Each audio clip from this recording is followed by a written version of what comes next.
En un pueblo de montaña del norte de Antioquia, la gente empieza a olvidar a los 44 años. No a los 80, a los 44. Y durante generaciones, todos supieron quién iba a ser el siguiente. En esa misma familia hubo una mujer que llegó a los 70 con la memoria intacta. Cuando por fin miraron dentro de su cerebro, encontraron la enfermedad entera, más que en ningún otro pariente. Su cerebro estaba anegado en placas de amiloide, la sustancia que se supone que arrasa con la memoria. Y ella recordaba los nombres de sus nietos. Hoy vas a ver cómo un médico rural reconstruyó el árbol genealógico de una maldición que encontraron dentro del cerebro de esa mujer y por qué su caso obligó a replantear qué es lo que provoca realmente el Alzheimer. Yarumal está a unas 4 horas de Medellín, subiendo por una carretera que se mete entre nubes. Es un pueblo de calles empinadas, iglesia grande y casas de 2 pisos pintadas de blanco. Allí, durante décadas, a la enfermedad no la llamaron Alzheimer. La llamaron la bobera. Y no era un diagnóstico, era una etiqueta que caía sobre una casa entera. Cuando alguien empezaba a extraviarse, la familia lo encerraba. Hubo enfermos amarrados para que no se perdieran en el monte. Vecinos que dejaron de visitar. Hijos que aprendieron a no hablar del tema. Porque la explicación que circulaba no era médica. Se hablaba de un castigo, de una brujería, de algo que se heredaba como se hereda una culpa. Nadie usaba la palabra genética. Y así habría seguido, como una historia de pueblo, si en 1984 un médico joven no hubiera visto en su consultorio a un paciente que no encajaba en ningún libro. Se llamaba Francisco Lopera. Era neurólogo. Se había formado en la Universidad de Antioquia, en Medellín, y tenía la costumbre poco común de escuchar de dónde venía la gente antes de mirar el cerebro. El paciente venía de Belmira, otro pueblo de la misma cordillera. Tenía 47 años, trabajaba, y desde hacía meses no lograba recordar lo que había hecho esa misma mañana. Con esa edad, el manual decía otra cosa: demencia por alcohol, un tumor, una infección. El Alzheimer se consideraba una enfermedad de personas mayores de 65. Nada cuadraba. Hasta que la familia soltó el dato que lo cambió todo. El padre había muerto igual. Y un tío, y otro tío. Todos empezando a olvidar más o menos a la misma edad. Lopera hizo entonces algo que un neurólogo de hospital no suele hacer. En vez de pedir otro examen, se subió a un carro y fue a buscar a los parientes de ese hombre, uno por uno. No fue solo. Lo acompañó Lucía Madrigal, enfermera y trabajadora social, que se convirtió en la persona que las familias dejaban entrar a la casa cuando no dejaban entrar a nadie más. Durante años recorrieron veredas a caballo y en jeep, con un cuaderno. Preguntaban quién era el papá, quién la mamá, de quién eran hermanos, quién se había puesto raro y a qué edad. Y cuando la memoria de los vivos no alcanzaba, iban a las parroquias. Actas de bautismo, de matrimonio, de defunción, escritas a mano, algunas de hace más de un siglo. Y el árbol no paraba de crecer. Ramas que parecían de familias distintas se tocaban 3 generaciones atrás. Apellidos que se repetían en pueblos separados por montañas. Al final no eran familias distintas. Eran unas 25 familias emparentadas, unas 6.000 personas, todas colgando del mismo árbol. El grupo con Alzheimer hereditario más grande que se conoce en el mundo. Piensa un momento en lo que eso significa. No es un pueblo con mala suerte. Es un solo error, copiado y repartido, cayendo sobre miles de personas que ni siquiera sabían que eran parientes. La siguiente pregunta era de dónde había salido eso. ¿Quién fue el primero? Para responderlo ya no servían los cuadernos, había que leer los cromosomas y buscar el pedazo de ADN que todos los enfermos compartían. ese pedazo apareció. Y era el mismo en todos, un fragmento idéntico, heredado sin cambios, que apunta a un origen europeo occidental. Compatible con la colonización española que empezó en el siglo XVI. Los cálculos sitúan al antepasado común de todos los portadores unas 10 generaciones atrás. Una sola persona, hace unos 3 siglos, dejó ese error en el equipaje de miles de descendientes. Pero saber de dónde venía no decía qué era. Faltaba lo más difícil, encontrar la letra exacta, entre miles de millones, que estaba mal escrita. A comienzos de los años 90, el grupo de Antioquia se alió con laboratorios de Estados Unidos. Las muestras de sangre de las familias colombianas viajaron a analizarse afuera. Y en 1995 apareció cromosoma 14, gen de la presenilina 1, codón 280, donde debía haber un ácido glutámico, había una alanina. Una sola letra cambiada. La bautizaron con 2 nombres. En el mundo científico, E280A. En Colombia, la mutación paisa. Por la región donde vive la familia. El 12 de marzo de 1997, la revista JAMA publicó la descripción clínica de la familia, firmada por Lopera, Madrigal y su equipo. Lo que era un rumor de pueblo entró en la literatura médica mundial.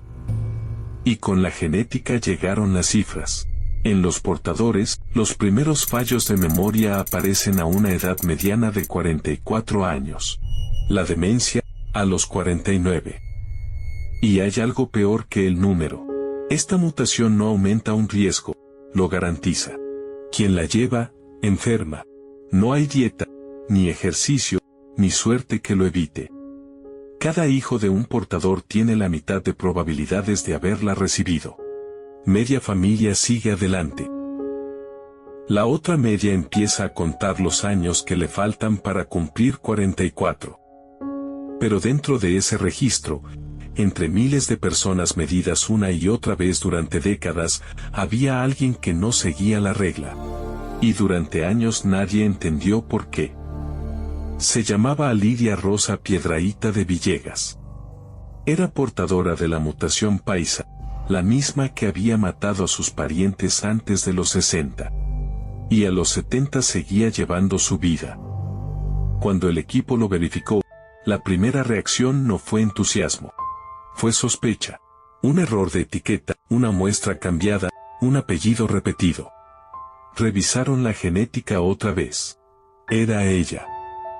Así que la estudiaron a fondo, dentro de una colaboración entre Medellín y Boston. Le hicieron los escáneres que miden, en una persona viva, cuánta enfermedad de Alzheimer hay dentro de la cabeza. El resultado del primer escáner desarmó a todo el mundo. Su cerebro tenía más placas de amiloide que el de cualquier otro miembro de la familia jamás medido, incluidos los que ya estaban perdidos. El amiloide es una proteína que se acumula fuera de las neuronas y forma placas. Durante 30 años, casi toda la investigación del Alzheimer se construyó sobre la idea de que esas placas son el motor de la enfermedad. Pero el segundo escáner mostró otra cosa. El tau, la proteína que se enreda dentro de la neurona y que sí acompaña de cerca al daño, estaba casi ausente. Apenas asomaba en un par de zonas. Ahí la pregunta se dio vuelta. Ya no era por qué esta familia enferma tan joven. Era otra. ¿Qué tenía esta mujer? ¿Qué podía cargar la enfermedad completa sin que le hiciera daño? Para responderla leyeron su genoma entero, buscando cualquier cosa rara. Y encontraron una segunda mutación, en un gen que nadie estaba mirando en esa familia. El gen se llama APOE. Y su variante rara se llama Christchurch. A Lidia no tenía una copia, tenía 2, una de su padre y otra de su madre. APOE no es un gen cualquiera. Es el factor de riesgo genético más conocido del Alzheimer común, el que aparece en los estudios de población desde hace décadas. Todo el mundo lo tiene, en una versión u otra. Lo curioso es de dónde salió el nombre. La variante Christchurch se describió en 1987, en Nueva Zelanda, en un hombre con un trastorno de las grasas en la sangre. No tenía nada que ver con la memoria. Que una sola persona tenga esa variante ya es raro. Que la tenga 2 veces, es rarísimo. Solo pasa cuando la misma versión llega por las 2 ramas de una familia muy entrelazada, como la de Antioquia. El caso se publicó en noviembre de 2019 en la revista Nature Medicine. Un solo paciente, 3 páginas, y una de las noticias más comentadas de la investigación del Alzheimer en años. Y fíjate en la ironía. La misma familia que lleva 300 años transmitiendo una enfermedad fue la que produjo, por puro azar, la mejor pista que existe hoy para frenarla. Aliria no fue inmune. Fue resistente, que no es lo mismo. Empezó a fallarle la memoria reciente a los 72 años, y a los 75 le diagnosticaron una demencia leve. Es decir, la enfermedad llegó, pero llegó casi 30 años tarde. 30 años más de trabajo, de hijos, de nietos, de nombres recordados. Eso es exactamente lo que persigue toda la investigación del Alzheimer. Murió con 77 años, un mes antes de cumplir los 78. Y antes de morir tomó una decisión que sostiene todo lo que vino después: donó su cerebro. La autopsia confirmó lo que habían visto en vida. Placas de amiloide por toda la corteza. Y los ovillos de tau, mínimos justo donde la enfermedad suele empezar a matar neuronas. Aún así, un caso es un caso. ¿Y si era solo una casualidad afortunada, una coincidencia irrepetible? La ciencia necesitaba otra persona. Y no había ninguna razón para pensar que existiera. Existía. En 2023, el mismo equipo publicó el segundo caso, un hombre de la misma familia, portador de la mutación paisa, que conservó la cabeza clara hasta los 67 años. Pero él no tenía la variante Christchurch. Tenía una copia de otra rara, en un gen distinto llamado reelina. La bautizaron Colbos, por Colombia y Boston, las 2 ciudades del estudio. Y el patrón se repitió punto por punto: amiloide altísimo, tau contenido. Y otra vez la misma región del cerebro respetada, esa donde el Alzheimer suele plantar su primera bandera. 2 personas distintas, 2 genes distintos. Y la misma protección, en el mismo sitio. Cuando la naturaleza repite un experimento y le sale igual, deja de ser anécdota. Además, los 2 genes se parecen en algo. Hablan con los mismos receptores de la superficie de la neurona.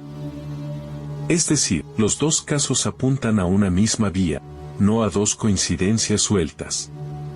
Y mientras todo esto salía a la luz, esa misma familia estaba metida en algo más grande. Un ensayo clínico que buscaba lo que nadie había conseguido nunca: prevenir el Alzheimer antes de que empezara.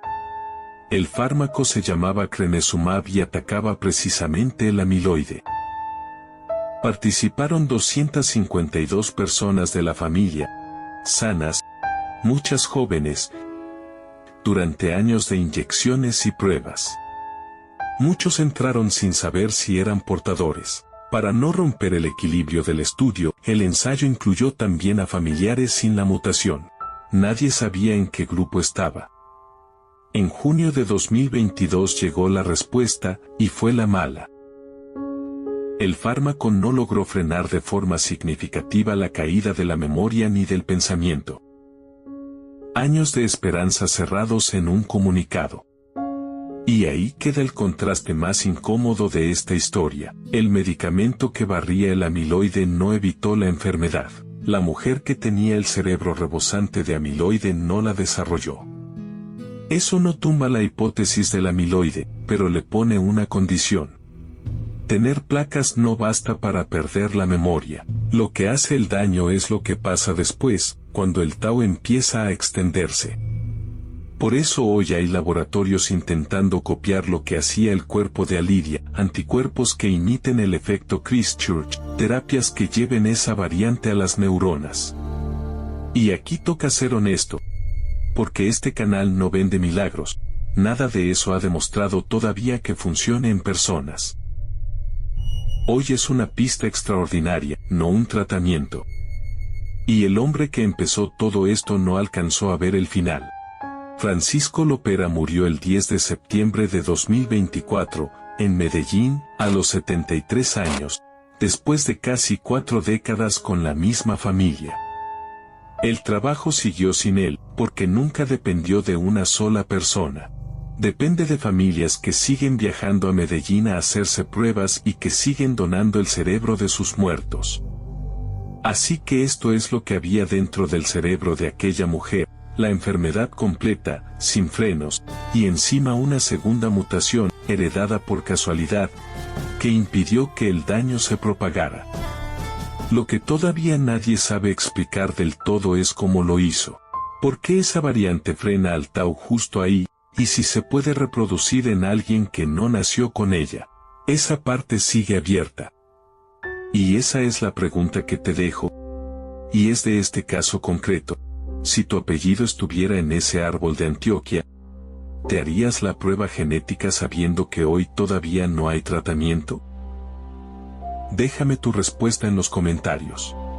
Si te enganchó esta historia, el caso civil, que ya tienes en el canal, te va a interesar todavía más.